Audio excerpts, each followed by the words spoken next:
Essa informação mudou tudo. O que surgiu nos bastidores de São Januário nas últimas horas não é apenas mais uma sondagem de mercado, é um movimento que pode mexer diretamente com o coração do time, com o planejamento da temporada e com o sonho do torcedor. A resposta foi dura, veio de dentro e pegou muita gente de surpresa. Porque quando um clube da Arábia Saudita entra em cena, a pressão costuma ser enorme.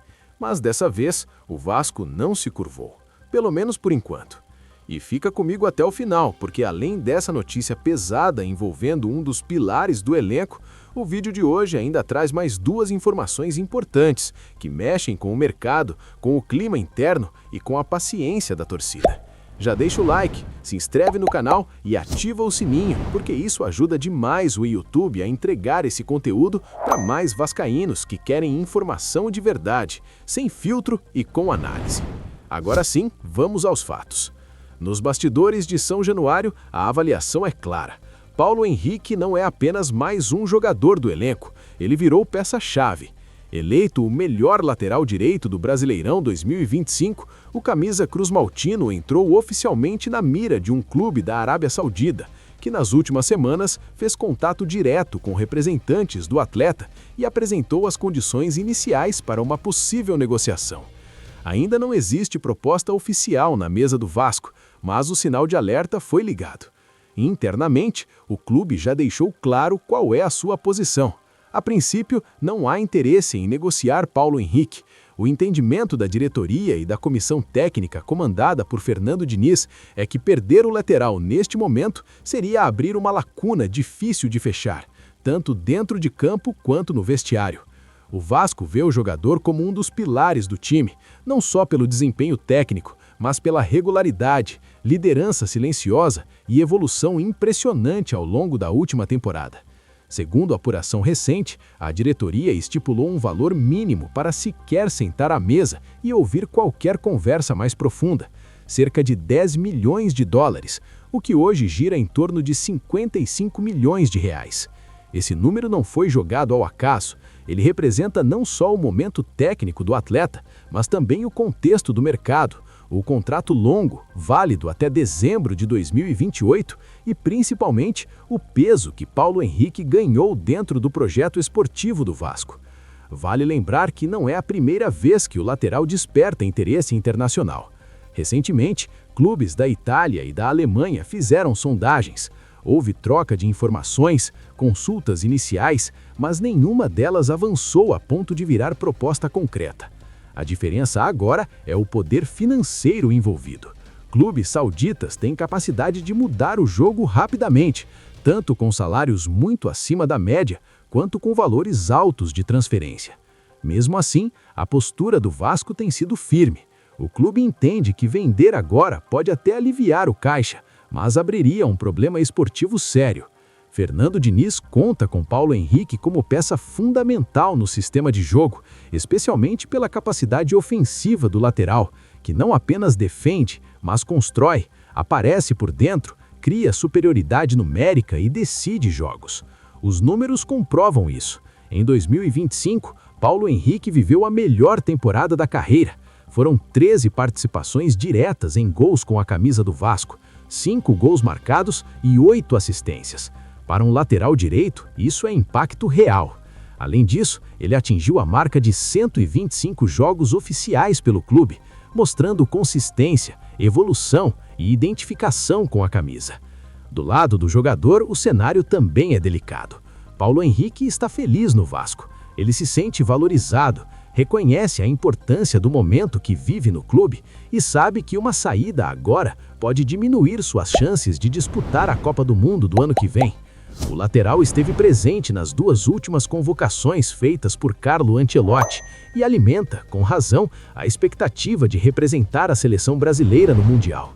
Esse ponto pesa, e muito. Jogar em alto nível, em um campeonato competitivo como o brasileiro, com visibilidade constante, é um fator decisivo para seguir no radar da seleção. Uma transferência para a Arábia Saudita, apesar do dinheiro, pode afastá-lo desse sonho.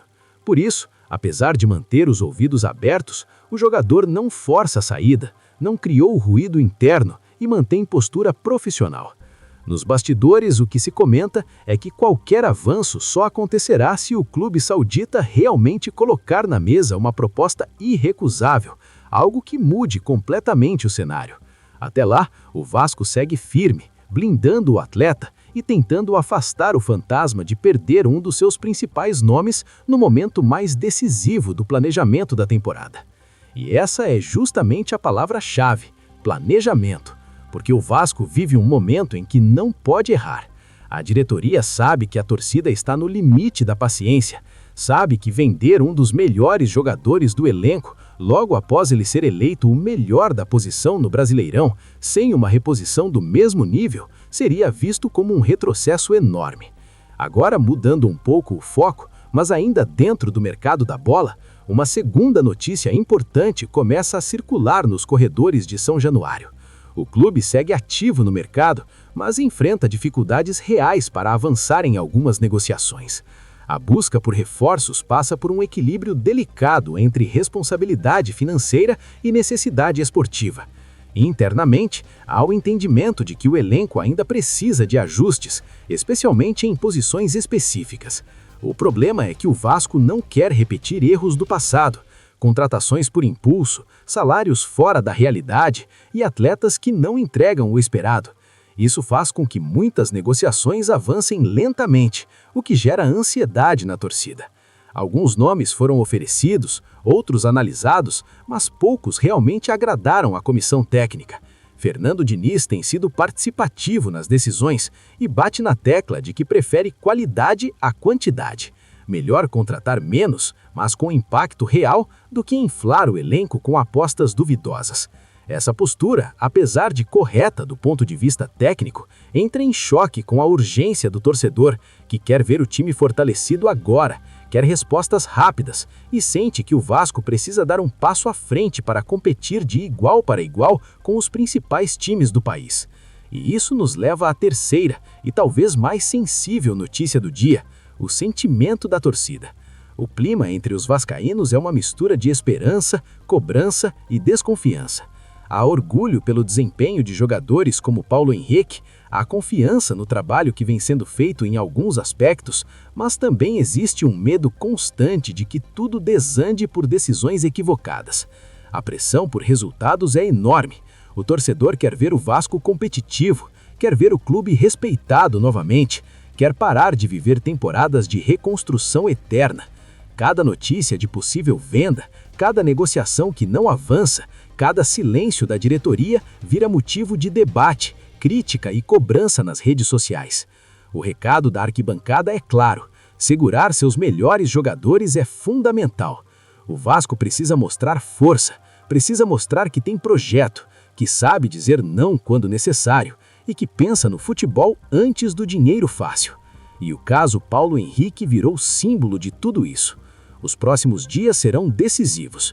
O mercado segue aberto, as sondagens continuam, a pressão externa aumenta e as decisões que forem tomadas agora vão impactar diretamente o futuro do Vasco na temporada. O torcedor precisa ficar atento, porque o que está em jogo vai muito além de uma simples transferência. É sobre ambição, identidade e respeito à camisa. Fica ligado aqui no canal, porque qualquer novidade, qualquer movimentação diferente, a gente te conta com análise, bastidor e verdade. E diz aí nos comentários: você venderia Paulo Henrique por esse valor ou seguraria o jogador a todo custo? A opinião do torcedor pesa, e muito.